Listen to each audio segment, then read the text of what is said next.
Qu'est-ce que le livre de l'Apocalypse? C'est la question que nous allons essayer de répondre aujourd'hui. Mais tout d'abord, Shabbat Shalom. Nous sommes le 31 août 2024, le samedi 31 août 2024. J'espère que vous avez passé de belles vacances d'été, un repos bien mérité en famille. Et pour ceux qui sont encore sur le chemin du retour, je vous souhaite un très bon voyage. Alors, qu'est-ce que le livre de l'Apocalypse? Je pense que beaucoup de gens, pour ne pas dire des millions, peuvent se poser cette question. Il faut savoir qu'aujourd'hui, il y a plus de 2,2 milliards de chrétiens dans le monde. Donc, il est possible que bon nombre de chrétiens commencent à se poser cette question, surtout à la vue des événements récents qui ont impacté la vie des gens. On l'a tous vu, Monsieur Coco et le confinement. On a vécu Madame VV et le QR code. On voit la guerre Russie-Ukraine qui a fait flamber le prix de l'énergie. Ensuite, quelques années plus tard, la guerre en Israël qui a un impact sur le prix des produits venant d'Asie à cause des Houthis qui attaquent les bateaux de marchandises, qui fait que les bateaux ont peur de passer par le canal de Suez et donc ils sont contraints de faire le détour. Et cette guerre en Israël fait aussi grimper la tension au Moyen-Orient. Cette guerre fait aussi monter l'antisémitisme dans le monde, etc., etc. Donc le livre de l'Apocalypse, ce livre est tellement reconnu pour son contenu très apocalyptique, entre guillemets, qui suscite la curiosité, mais lorsqu'on s'aventure dedans, lorsqu'on essaie de le comprendre, on fait directement face à une multitude de symboles difficiles à comprendre. Donc on est perdu. Il faut savoir que pour connaître la signification de ces symboles, il faut tout d'abord étudier la Bible. Le sens de ces symboles sont dans la Bible elle-même. C'est inutile de chercher ailleurs. La Bible explique la Bible, à l'exception de l'accomplissement d'événements prophétiques dans le monde réel. Donc commençons par le nom du livre. Apocalypse. Qu'est-ce que ça veut dire? Il faut savoir que le mot apocalypse vient du mot grec apokalypsis. Apocalypsis, qui veut dire révélation divine, révélation de Dieu. Donc le livre de l'Apocalypse, c'est tout d'abord un livre destiné pour nous révéler des prophéties venant de Dieu, et non pas un livre pour nous faire peur, non pas un livre d'horreur. C'est d'ailleurs pour ça que, dans la traduction en anglais, ce livre s'appelle The Book of Revelation. The Book of Revelation. En français, le livre de la révélation. Donc je vous encourage vraiment à le prendre dans ce sens-là. La révélation de Dieu, le dévoilement des mystères de Dieu, la mise en lumière des secrets du plan de Dieu, au lieu de le prendre comme un genre de film d'horreur. Ensuite, le contenu. De quoi est composé le contenu du livre de l'Apocalypse? Tout d'abord, ce livre contient 22 chapitres. Et très important à retenir, ces 22 chapitres, ils sont chronologiques dans la majorité. J'ai bien dit dans la majorité, mais pas toutes. Alors, je ne veux pas rentrer dans les détails maintenant, parce que ce n'est pas le but de cette vidéo, mais plus tard, dans une autre vidéo, on abordera ce sujet. Ce qui est important de retenir maintenant, c'est que ces 22 chapitres sont dans la plupart séquencés de manière chronologique. Voilà. Maintenant, voyons voir en globalité que contient ces 22 chapitres. Que contient ces 22 chapitres? Alors, dans le chapitre 1, Jésus-Christ se révèle à Jean. Il lui explique qu'il est l'alpha et l'oméga, le premier et le dernier.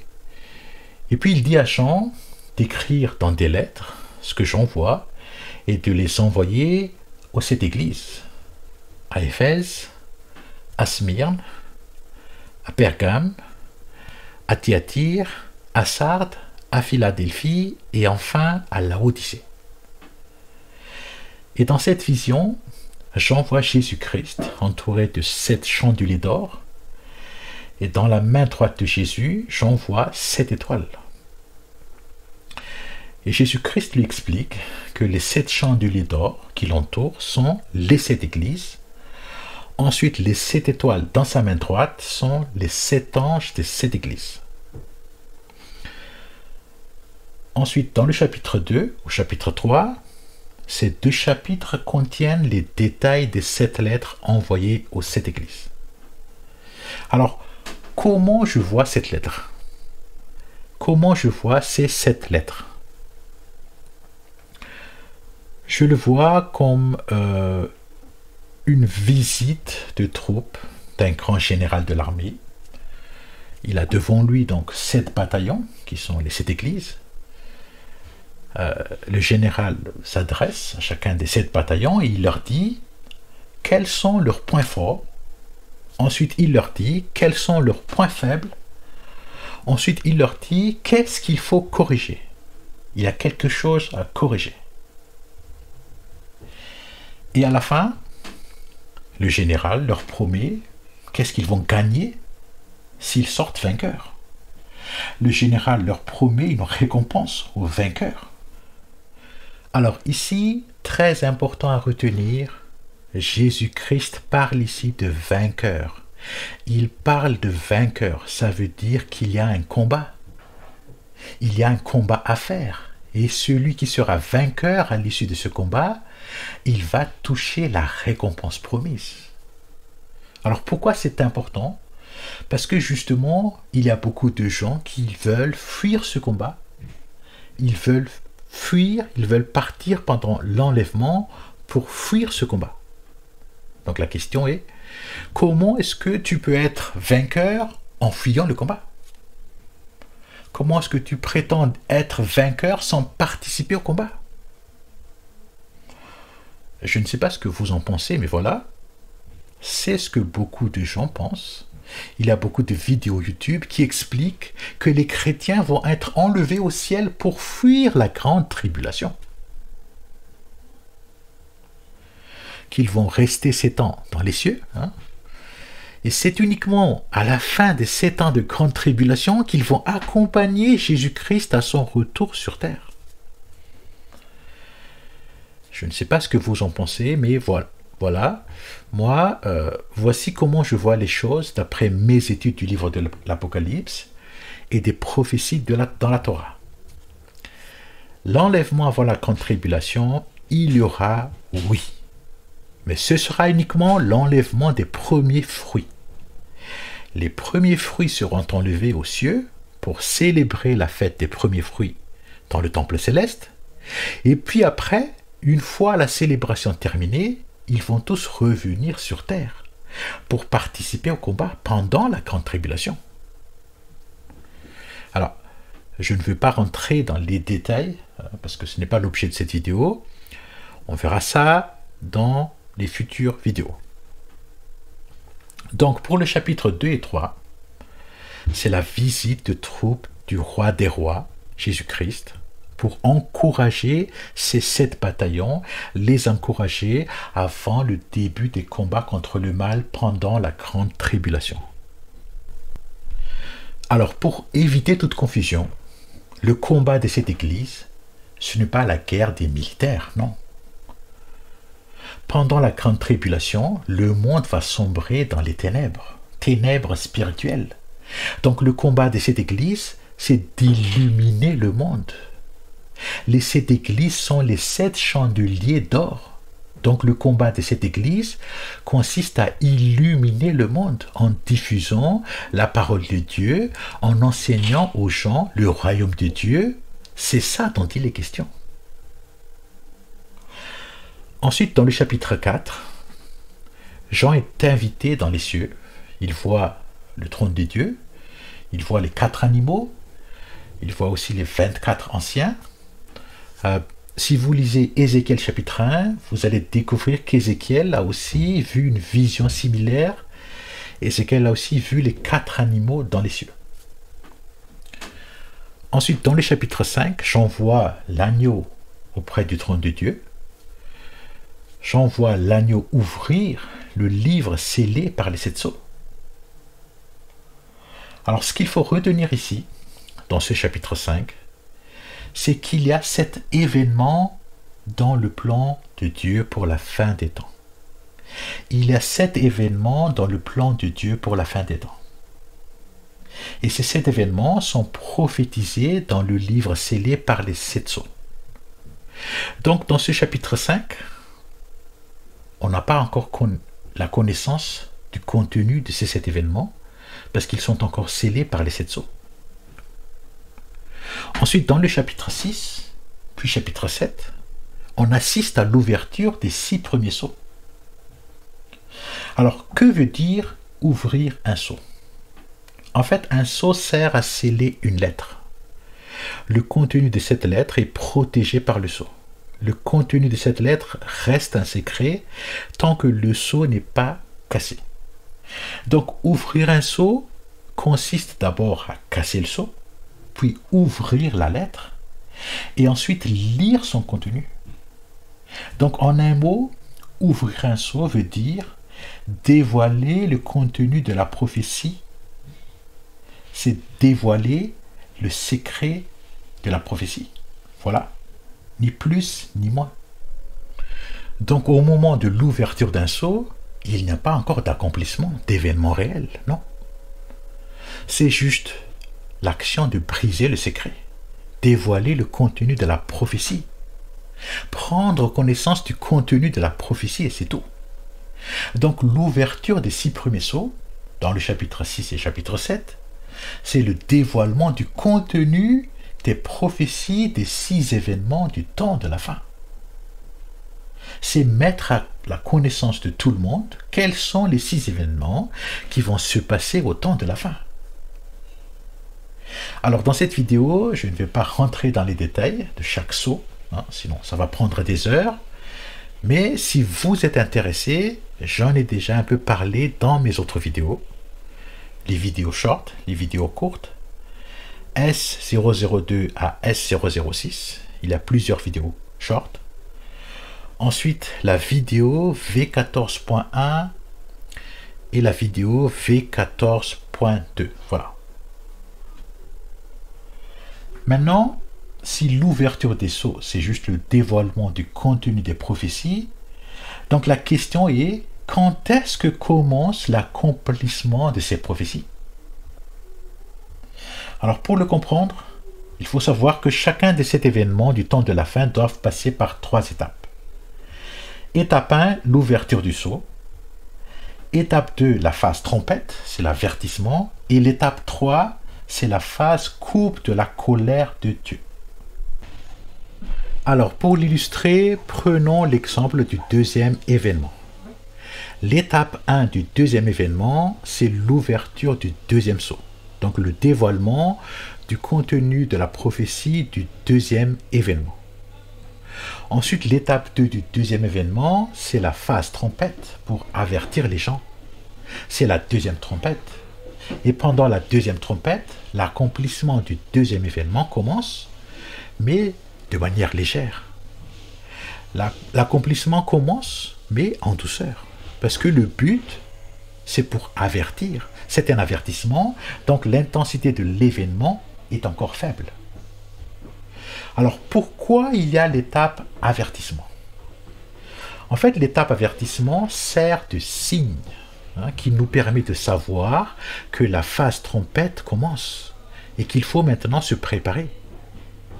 Que c'est le moment de se préparer, surtout pour cette église, à la vue des signes de la deuxième trompette, c'est le moment de se mettre en règle par rapport aux instructions que Jésus-Christ a données dans les 7 lettres adressées aux 7 églises.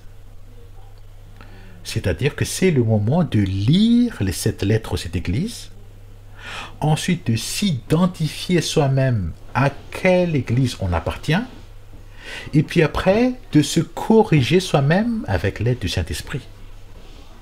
C'est le moment de naître de nouveau, c'est le moment de changer de cœur.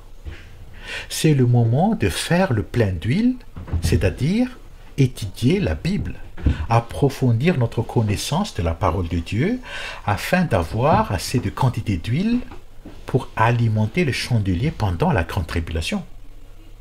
Ça sert à ça l'étape avertissement. Ça sert à ça la phase trompette. Ensuite, l'étape 3 du deuxième événement, c'est la phase coupe de la colère de Dieu. C'est la deuxième coupe. Alors là, l'intensité de l'événement est maximale. La phase coupe, c'est la grande tribulation. Donc voilà les 3 étapes de chacun des 7 événements du temps de la fin. Fermons cette parenthèse et voyons voir la suite. Le chapitre suivant, c'est le chapitre 8 à partir du verset 6. À partir du chapitre 8, verset 6, jusqu'au chapitre 11, verset 14. Jusqu'au chapitre 11, verset 14. Ces versets contiennent l'étape avertissement, la phase trompette des 6 premiers événements, c'est-à-dire la première trompette, la deuxième trompette, la troisième trompette, la quatrième trompette, la 5e trompette et la 6e trompette. Donc quand les événements expliqués dans ces 6 trompettes commencent à s'accomplir, pour nous, ça nous sert de signe qui nous indique que c'est le moment de se préparer, que c'est le moment de faire le plein d'huile, sinon on ne pourra pas illuminer le monde pendant la grande tribulation. Alors, je pense que vous avez remarqué que j'ai sauté le chapitre 8 du verset 1 au verset 5. En fait, ce sont les versets du 7e sceau. Et le 7e événement, il est un peu différent des 6 autres. D'abord, le 7e événement, 7, c'est le chiffre de la perfection, c'est le chiffre de Dieu. Donc le 7e événement appartient à Dieu. Ensuite, en termes de structure, le 7e événement est différent des 6 autres. C'est-à-dire que le 7e sceau ne contient pas tous les détails de la prophétie. Dans le 7e sceau, Jean voit 7 anges ayant 7 trompettes. Jean voit l'encensoir rempli du feu de l'autel qui fut jeté en la terre. Ensuite, Jean entend des voix venant des cieux. Il voit aussi des tonnerres. Il voit des éclairs. Il voit un tremblement de terre. Mais il n'y a pas plus de détails sur les autres événements qui se passent sur la terre. Et c'est plus ou moins pareil dans la 7e coupe. Pas plus de détails sur les événements qui se passent sur la terre. Dans la 7e coupe, chapitre 16 du verset 17 au verset 21, il y a des voix, il y a des tonnerres, il y a des éclairs, il y a un grand tremblement de terre, comme dans le 7e sceau. Mais en plus, dans la 6e coupe, Jean voit aussi la grande cité, Babylone, divisée en 3. Ensuite, Jean voit aussi la destruction des villes des nations. Ensuite, Jean voit aussi de la grêle tomber du ciel. Et puis, dans la 7e trompette, d'abord du chapitre 11, du verset 15 au verset 19, il y a aussi des voix, des tonnerres, des éclairs, et un grand tremblement de terre, comme dans le 7e sceau, et dans la 7e coupe. Et en plus, il y a aussi la grêle, comme dans la 7e coupe. Ensuite, la suite de la 7e trompette, c'est dans le chapitre 12 et chapitre 13. Ces 2 chapitres 12 et 13 contiennent tous les détails du 7e événement. C'est ce qui différencie le 7e événement des 6 autres, parce que le 7e événement, tous les détails sont concentrés dans la 7e trompette. Alors que pour les 6 autres, les détails sont distribués plus ou moins équitablement dans les 3 étapes, dans l'ouverture du sceau, dans la phase trompette et dans la phase coupe. Ensuite, le chapitre suivant, c'est le chapitre 14. Le chapitre 14, c'est le résumé de la grande tribulation. Ce chapitre 14 commence par l'arrivée dans les cieux des premiers fruits, les 144 000. Donc c'est l'enlèvement des premiers fruits. Les 144 000 sont les premiers fruits, ils sont les prémices à Dieu et à l'agneau. Ensuite, le verset 6 et verset 7, c'est l'évangélisation pendant la grande tribulation. Ensuite, le verset 8, c'est le jugement de Babylone. Ensuite, le verset 9, verset 10 et verset 11, c'est l'annonce de la punition qui attend ceux qui prennent la marque et qui adorent son image. Ensuite, le verset 12 dit, « Ici est la patience des saints. Ici sont ceux qui gardent les commandements de Dieu et la foi de Jésus. » La patience des saints, ici on parle du peuple saint. Donc c'est la patience des Juifs. Ensuite, la patience de ceux qui gardent les commandements de Dieu et la foi de Jésus.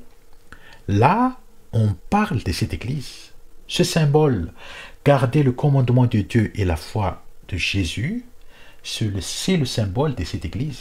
Donc ici, on parle de cette Église.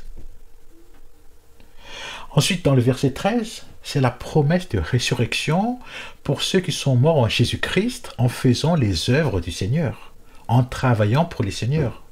Ils seront récompensés selon leurs œuvres. Ensuite, dans le verset 14 au verset 16, c'est l'enlèvement à la fin de la grande tribulation. La moisson est mûre, donc c'est la moisson de la terre. C'est l'enlèvement de l'Église au complet. Et enfin, dans le verset 17 au verset 20, c'est la vendange de la terre. Les grappes de la vie de la terre sont mûres. Tous les méchants qui sont venus attaquer Jérusalem, la grande cité, vont être tués par Jésus-Christ à son retour sur terre.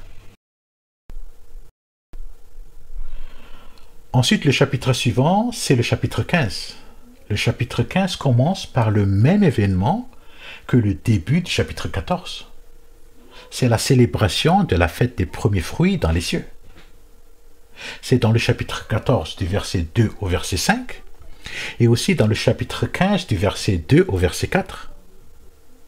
Si vous regardez bien, et ça je vous le recommande vivement de faire, c'est de comparer le chapitre 14 verset 2 à verset 3 au chapitre 15 verset 2 à verset 3. Et vous allez découvrir que le chapitre 14 verset 2 à 3, c'est la version audio de la fête. Et le chapitre 15 verset 2 à 3, c'est la version en image, c'est la version en vidéo de la même fête. Ensuite, dans le chapitre 15, à partir du verset 5, les 7 coupes sont distribuées aux 7 anges qui portent les 7 fléaux. Ensuite, le chapitre suivant, c'est le chapitre 16. C'est le chapitre des 7 coupes de la colère de Dieu. C'est le chapitre de la grande tribulation, avec les détails de ce qui se passe au moment où chacune des 7 coupes sont versées. Et ce qu'il faut comprendre ici, c'est que pour chacun des 7 événements, l'accomplissement qui a commencé dans la phase trompette, qui a commencé en douceur dans la phase trompette, cet accomplissement continue dans la phase coupe, mais avec une intensité maximale. Ensuite, le chapitre 17 et 18, c'est le chapitre de Babylone. Ces 2 chapitres expliquent qui est Babylone, qui est la grande prostituée.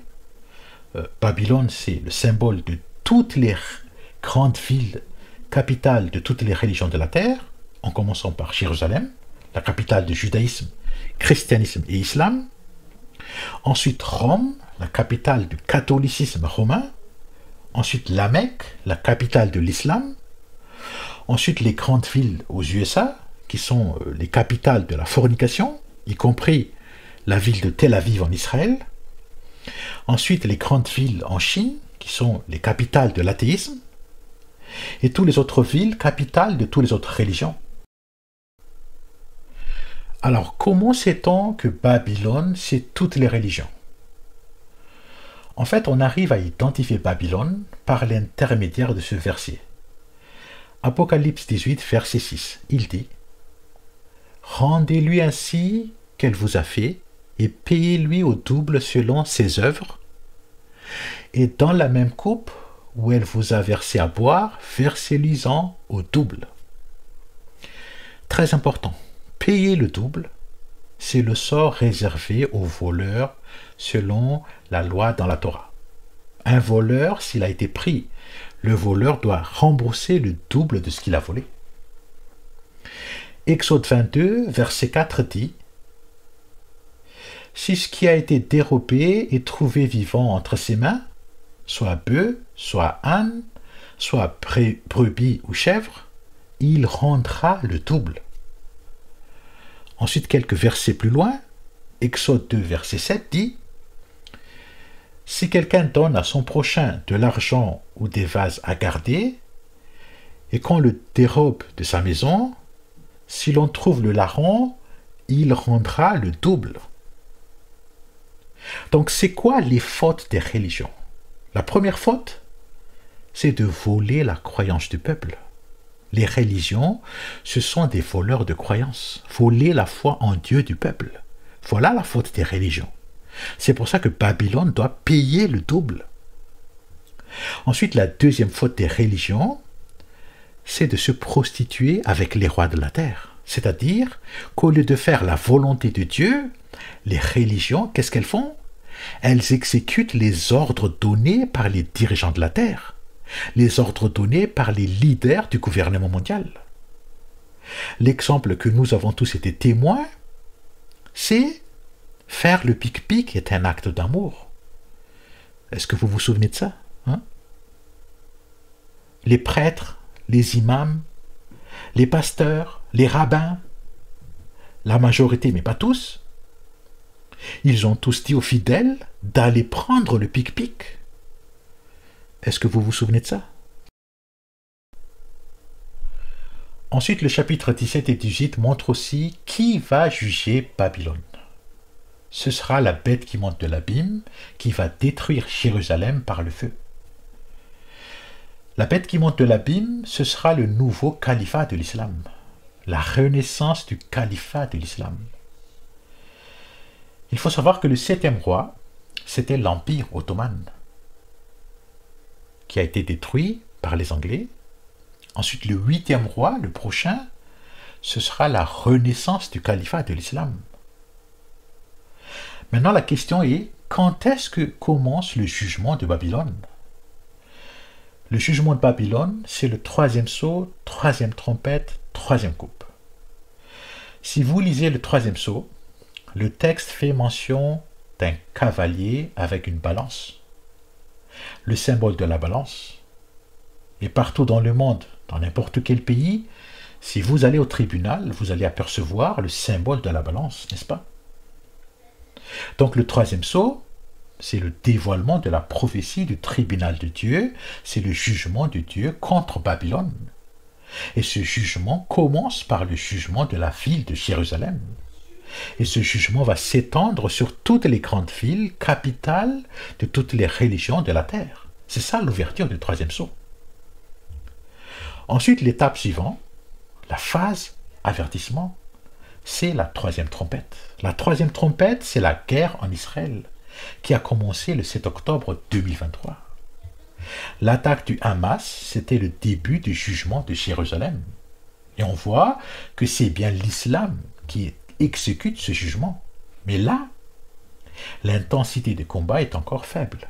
Le Hamas, c'est un petit groupe terroriste armé. Donc le 7 octobre 2023, ce n'était que le début de la phase avertissement. Mais d'ici quelques mois, quelques années, dans le futur proche, la 3e coupe va commencer. L'intensité des combats sera au maximum. La bête qui monte de l'abîme va sortir et va mettre Jérusalem sous le feu. Ensuite, le chapitre suivant, c'est le chapitre 19.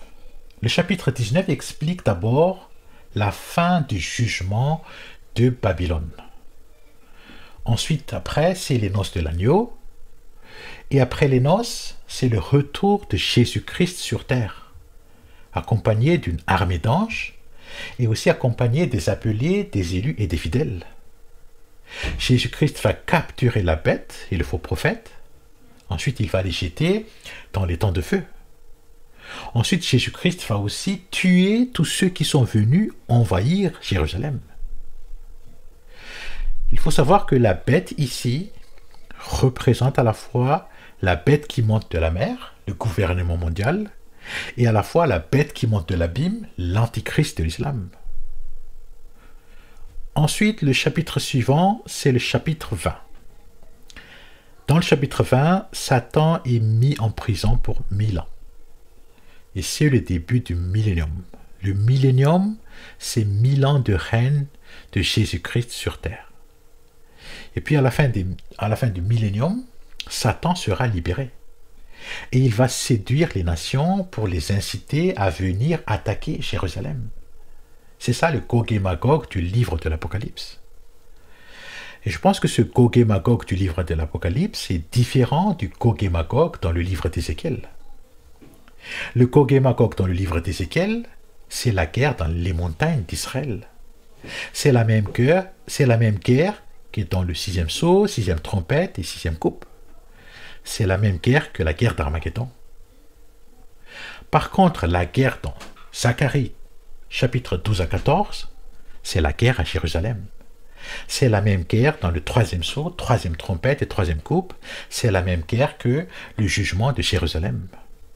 Et à un moment donné, ces deux guerres vont se rejoindre lorsque les Juifs de Jérusalem, ils vont s'enfuir vers les montagnes d'Israël. Parce que Jérusalem va être détruit par le feu.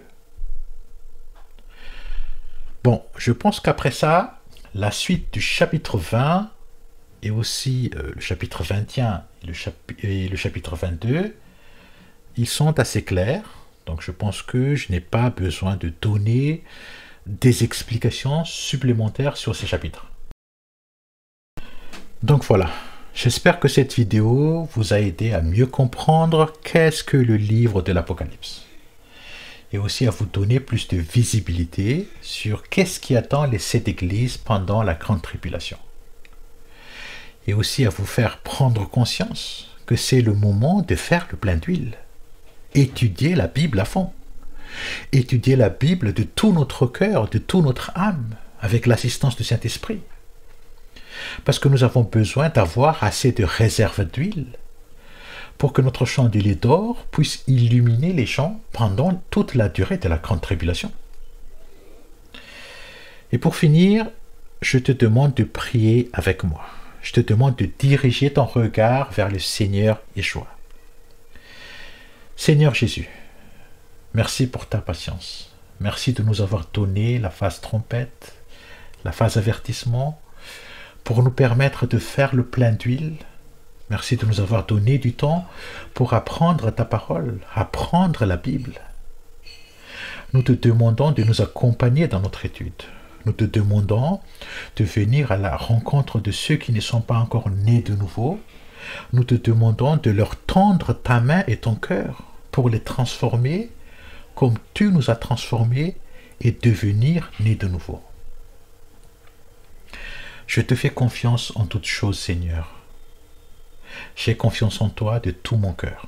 Et je prie pour que les frères et sœurs qui prient avec moi en ce moment te donnent leur entière confiance en toi, Seigneur.